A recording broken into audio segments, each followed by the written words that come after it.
English మాట్లాడడానికి భయపడుతున్నారా? అయితే మీకోసమే ఈ స్పోకెన్ ఇంగ్లీష్ క్లాసెస్. వెంటనే కాల్ చేసి జాయిన్ అవ్వండి. నమస్తే రమ్మగారు. నమస్తే చే. నేనేం అడగకుండా నవ్వేస్తున్నారు రమ్మగారు మీరు. నువ్వు ఇలా నవ్వుకుంటే సంతోషం. ఇప్పుడు నవ్వుకోలేకపోయినా తర్వాత అయినా ఓకే, ఈ సందర్భం గుర్తొచ్చి కొన్ని సార్లు నవ్వుతుంటాం. నవ్వు వరకు ఓకేనండి, కానీ కక్షలు కూడా అలానే ఉంటాయి రమ్మగారు. మర్చిపోతారేమిటి? అస్సలు మర్చిపోరండి బాబోయ్, వదిలేరు. బాగా సాధించాలి. అయినా సరే ఏదో ఒక రూపంలో వాళ్ళకి ఆ పెయిన్ తెలియాలి. అలాంటి ఉంటారు కదా రమ్మగారు. బోల్డ్ మంది. కరెక్ట్ రమ్మగారు అలా ఉండటం.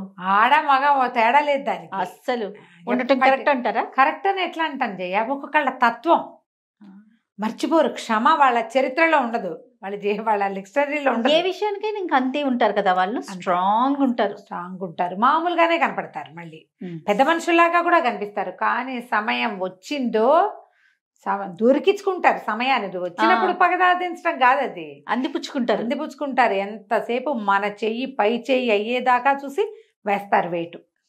ప్రత్యేకమైన వాళ్ళు. అవునండి. కొన్ని పేర్లు నాకు ఫ్లాష్ అయినాయి కానీ చెప్పకూడదు. అప్పుడు ఎవరి పేర్లు చెప్పు. కాంట్రవర్షియల్ టాపిక్స్ మాట్లాడడం మనం. ఓన్లీ కథలే చెప్పుకుంటాం. అంతేనండి. వాళ్ళ సమయం కోసం వేచి ఉండి ఆ సమయం వచ్చాక ఎవరెవరు ఎప్పుడెప్పుడు ఏ ద్రోహాలు చేశారో వాళ్ళందరికీ పెడతారు వరుస పెట్టి. అవును, ఎవరిని వదిలిపెట్టరు. చిన్నవాళ్ళని లేదు, పెద్దవాళ్ళని లేదు. పావునైనా పెద్ద కర్రతోటే కొడతారు. అవును, అలా కొట్టినప్పుడు అందరికీ కూడా అది జరుగుబాటు కాదు రమ్మగారు. కక్ష సాధింపు అనేది ప్రతి ఒక్కరూ తీర్చుకోలేకపోతాం కదా. అవునులే, కొంతమంది దాంతో నలిగిపోతూ ఉంటారమ్మా. చాలా మంటగా ఉంటుంది. వీళ్ళేం చేయలేకపోతున్నామే అనిపించుకుంటూ ఉంటారు. చాలా కష్టంగా ఉంటుంది. కానీ అవకాశం వచ్చినప్పుడు తీర్చుకుంటారు. 2 మాటలు అనేస్తారు. ఏదైనా ఒక విషయం కుదిరితే చేస్తారు. ఇలాంటిది ఒక కథ చదివాను చేయాలి. చందమామలో బాతుల కన్నడు.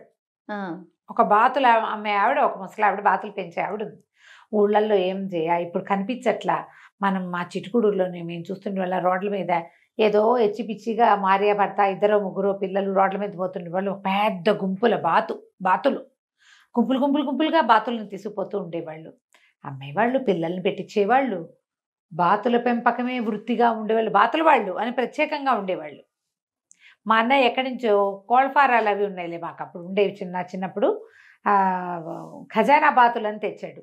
ఇంత లావు బాతు, ఇంత పొడుగు మెడ, ఇంత ఎత్తున ఉండేది. అవి అసలు మనుషులు వెంబడి పడిపోయేవి. మాకు గంగానమ్మ దొడ్డి, దాని పేరేదా పెరడు పేరే గంగానమ్మ దొడ్డి అంటారు.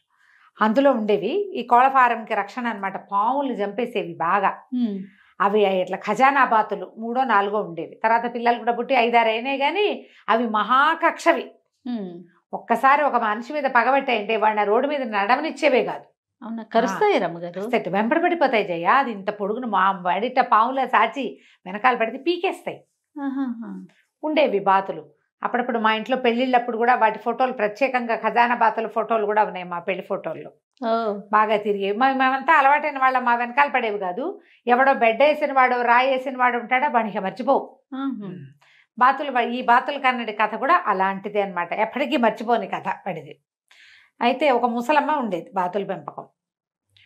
ఆవిడకు ఒక కొడుకు ఉండేవాడు. వాడికి ఏమీ లేవు, పని లేదు, బాతుల గోళ్ళలోనే ఉండేవాడు. వాళ్ళ అమ్మ అనేది బాతులు నేను పెంచుతాను, నువ్వు ఏదైనా పని చేయరా అంటే వాడికి పెద్ద నచ్చేది కాదు. వాళ్ళ దగ్గర 2 ఆడబాతులు, 1 మగబాతు, 16 పిల్ల బాతులు ఉన్నాయి. అయితే ఏమైంది, వాళ్ళ అమ్మ ఏమంది, కొన్ని బాతుల్ని అమ్ముకురా, పిల్లల్లోనే ఆడని మగని సెపరేట్ చేసి అమ్ముకురా, కాస్త ఖర్చులకు డబ్బులు ఉంటాయని చెప్పింది. వీడు సంతకెళ్ళాడు. సంతకెళ్ళి బాతులు భలే అందమైన బాతులు ఎట్టబడివి, బలంగా కూడా ఉన్నాయి, బాగా మేపేవాళ్ళు.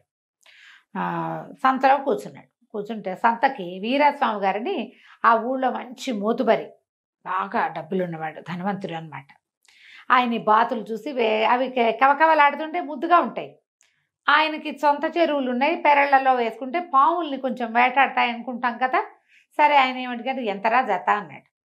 అనేసరికల్లా జత 1 వెండి రూపాయి, 2 వెండి రూపాయలండి అని చెప్పాడు. జత బాతులు 2 వెండి రూపాయలు అన్నాడు. అవురవరా, అంతెందుకురా, 2 సత్తు రూపాయలు చాలు వీటికి అన్నాడు. 70 రూపాయి వెండి రూపాయి ఎంత తేడా ఉంది.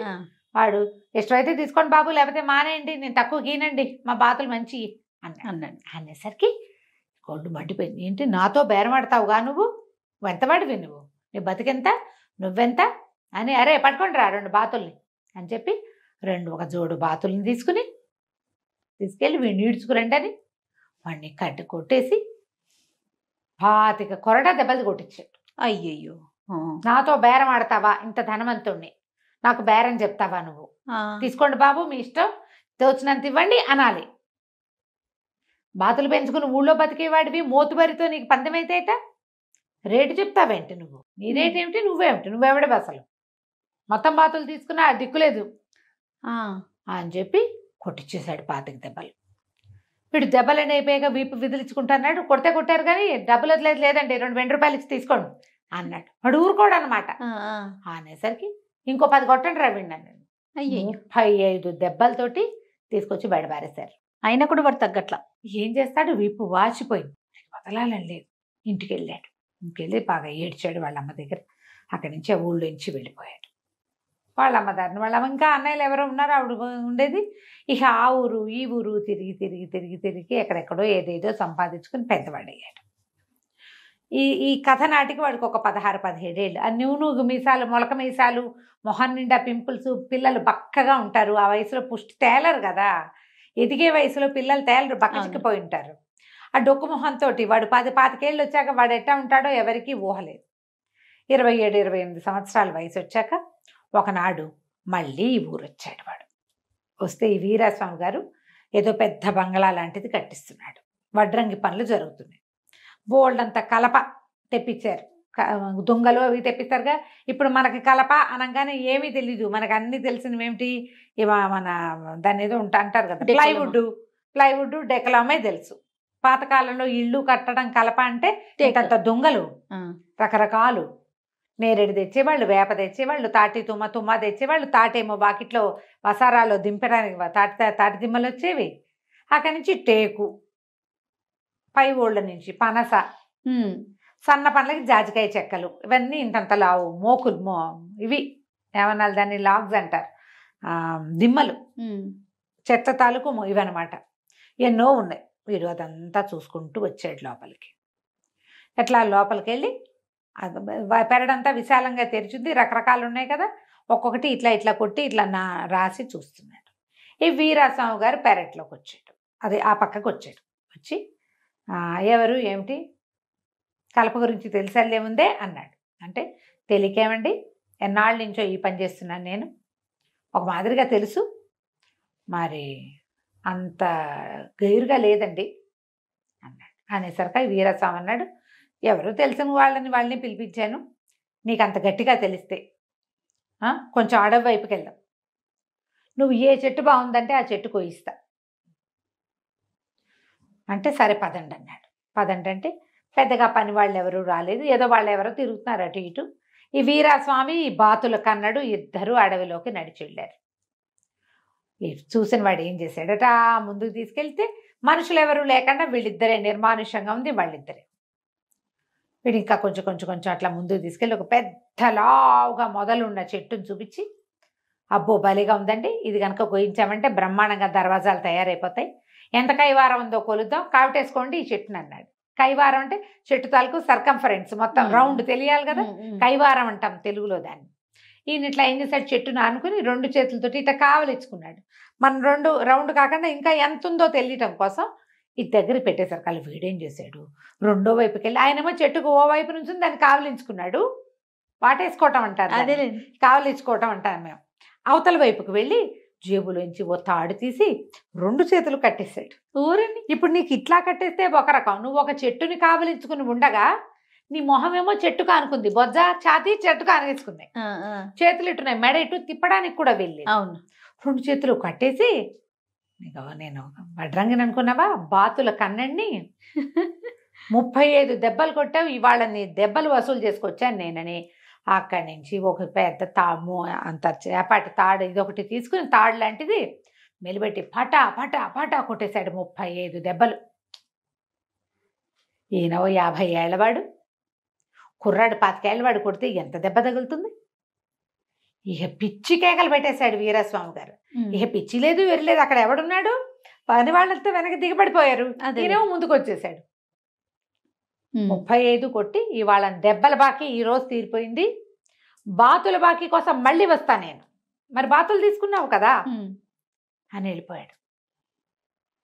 పని వాళ్ళు ఎప్పటికీ అయ్యగారు రాడేమిటా అని చూస్తే కొస ప్రాణంతో వీపు నిండా దెబ్బలతోటి తాడుతో కట్టేసి ఉండి పైగా రెక్కలు లాగి కట్టేస్తే ఎంత బాధ శరీరానికి. లబోదిబోమని ఆ పని వాళ్ళు ఏం చేశారు, ఆ తాడోడ తీసి మోసుకుపోయారు. ఎంత కష్టమైందో. మరేం చేస్తారు, మోసుకెళ్ళి ఇంటికి తీసుకుపోయారు. ఆయన పిచ్చిగా భయపడిపోయాడు. ఎప్పటికీ తగ్గల ఆ దెబ్బలు. పైగా ఏంటంటే కొన్ని గంటల పాటు ఇట్లా కట్టేసి ఉండేసరికి శరీరం స్వాధీనపడలా. నీకు సుఖపట్టానికి అలవాటు పడిన శరీరము వింటుందా మాట? వినదుగా. ఎన్ని రోజులు పట్టిందో ఆ దెబ్బలు మానటానికి. ముందుకి పడుకోలేడు, వెనక్కి పడుకోలేడు. మరి ఒట్టి పుణ్యానికి ఎవరో కుర్రాన్ని కొట్టిన పాపం ఊరికే పోతుంది. వాడు వదిలిపెట్ల. అక్కడి నుంచి ఏమైంది, కొన్ని రోజులు గడిచింది. ఈయన మంచం పట్టేశాడు. దెబ్బలు తగిలినా భయానికి బెదురు. అయితే ఏమైంది, ఊళ్ళో బాగా చెప్పుకున్నారు. ఈడేం చేశాడు, మన బాతులు కన్నాడు, కొంచెం వైద్యుడు వేషం వేసుకున్నాడు. కాస్త తలకకి కాస్త తెల్లరం కట్టించుకుని నెత్తికో పాగా పంచకట్టు ఒక చిన్న సంచి పుచ్చుకొని కొత్త వైద్యుడిని వీళ్ళింటికి వచ్చాడు. ఈ కొత్త వైద్యుడు ఎవరో ఊళ్ళోకి వచ్చాడని తెలిసి ఆయన పిలిపించాలనుకున్నాడు. ఈయనే వచ్చాడు. వచ్చాక లోపలికి వచ్చి చూశాడు. ఆచార్యులు గారు, నేను తిరుగుతానంటారండి అన్నాడు. ఎందుకు తిరగరండి, రాంబాణం లాంటి మందు ఒకటి తయారు చేసి ఇస్తాను మీకు, ఒరే అబ్బాయి ఇట్రారా అని అక్కడున్న పాలేరుని పిలిచి అదేదో పట్టుకురా అని వాడుకో చీటీ రాసిచ్చాడు. ఇంట్లో ఉన్న ఈయనకి సహాయం చేస్తున్న పాలేళ్ళందరినీ ఒకడిని కలవందెమ్మని, ఒకడిని అదేదో దెమ్మని, ఇంకొకడిని వాళ్ళు ఎవరింటికో వెళ్ళి అదేదో పట్టుకురమని మొత్తం అందరినీ పంపించేసి ఆ కంచి మూలనున్న దుడ్డుకర్ర తీశాడు. తీసి, వైద్యుడిని అనుకున్నావా, బాతుల కన్నని నీ సంగ చెప్పడానికి వచ్చారని కర్ర ఎత్తాడు. ఎత్తేసరికి ఆయన ఇట్లా బిగుసిపోయాడు. ఆ కొన్ని గంటల పాటు ఇలా కట్టేసి కొట్టిన అది ఉందా షాదురు, అదురు, ఆ అదురుతో బిగుసిపోయాడు. నాకు నిలుగుడ్లు పడ్డాయి, డబ్బులు వసూలు చేసుకోవడానికి వచ్చానని ఆ పెట్టెలు ఈ పెట్టెలు అన్నీ వెతికి డబ్బులు పుచ్చుకెళ్ళిపోయాడు. మళ్ళీ వస్తానని చెప్పాడు. పాలేళ్ళు పనివాళ్ళు అందరూ వచ్చేసరికి ఏముంది, ఇట్లా బిర్ర బిగుసిపోయి ఉన్నాయి. ఈయన కనిపించాడు. మొహాన్ని నీళ్లు కొట్ట రైగారు రైగారు రైగారని ఎట్టగొట్ట చేసి ఎవడో ఇంకో వైద్యుడిని తెచ్చి మొత్తానికి సరి చేశారు. ఈ డబ్బులు పుచ్చుకెళ్ళిపోయిన కన్నడు ఊరిలోంచి వెళ్ళిపోయాడు. చాలా రోజులు గడిచాక ఈయన మెల్లిగా ఎప్పటికో నార్మల్ అయ్యాడు. మర్చిపోయాడు కూడా. ఇది ఓ 10 సంవత్సరాల తర్వాత, 10 ఏళ్ల తర్వాత ఏమైంది, ఆ ఊళ్ళోకి కన్నడు ఏదో దేనికోసమో వచ్చాడు. వస్తే ఏమైంది, అప్పుడు ఒక గుర్రాలు అమ్మేవాడు ఒక బ్రహ్మాండమైన గుర్రాన్ని తెచ్చాడు. కన్నడి దగ్గర బాగా డబ్బులు ఉన్నాయి, ఎందుకంటే వాడు ఏదో బిజినెస్ చేసుకున్నాడు, ఈయన డబ్బంతా పట్టుకుపోయాడు కదా. సరే ఈ గుర్రం కొందామనిపించింది. ఈ గుర్రం కొంటున్నప్పుడు మాట్లాడుతూ ఉండగా అతనికి ఏం కనపడింది, ఆ సందు చివర ఉన్న ఒక బంగారపు దుకాణం వాకిట్లో ఒక బండి ఆగి ఉంది. ఆ బండి వీరాస్వామి దాన్ని గుర్తుపట్టాడు. ఒక 4 అడుగులు ముందుకెళ్ళి చూస్తే వీరాస్వామి కూర్చుని ఉన్నాడు బండిలో. కనపడిందిగా. సరే ఇప్పుడు ఏం చేశాడు, మళ్ళీ వెనక్కి వచ్చి గుర్రాలు వాడిని అన్నాడు, తప్పకుండా కొంటా ఈ గుర్రాన్ని, నువ్వు అడిగిన రేట్ ఇస్తా, అయితే నువ్వు ఓ పని చేయాలి. గుర్రం వేసుకుని దౌడు తీసుకుంటే అక్కడ బండి ఉంది చూసావా, ఆ బండిలో ఉన్న ఆయనకి వినపడేలాగా నేను బాతులు కన్నండి అని అరుచుకుంటూ వెళ్ళు, అక్కడ ఆగద్దు, అరిచి నువ్వు ముందుకెళ్ళిపో, మళ్ళీ తిరిగిరా, నేను తీసుకుంటా నీ గుర్రం అనగానే ఏముంది ఇంత చిన్న పనే, మాటే కదా.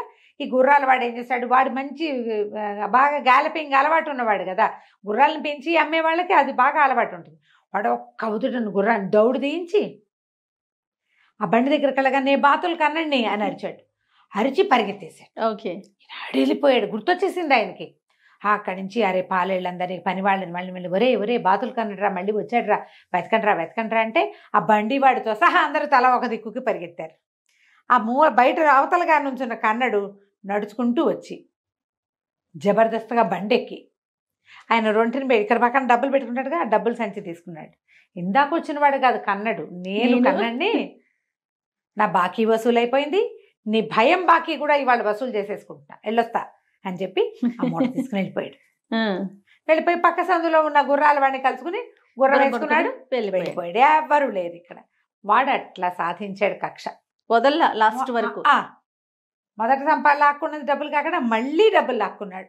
ఆ కనపడితే ఇప్పుడు నువ్వు ఒక చిన్న దానికి వాడు 2 10 రూపాయలు 2 వెండి రూపాయలు అడిగాడు, ₹1 ఇస్తా అని బేరం ఆడితే సరిపోదు. అంతే కదా, నీకు డబ్బులు ఉన్నాయని కదా కొట్టించి వాడిని అదనంగా దెబ్బలు కొట్టించి కుర్రాన్ని ఇలా కక్ష సాధింపు వాళ్ళని కనుక మనం గీసామనుకో అది కోసుకుంటుంది మనకి చివరికి. ఎస్, అది కదా. బాగుందండి. నమస్తే రమ్మగారు. నమస్తే జయ. సుమన్ టీవీలో మీ పర్సనల్ అండ్ బిజినెస్ ప్రమోషన్స్ కోసం కింది నెంబర్కి కాంటాక్ట్ చేయండి.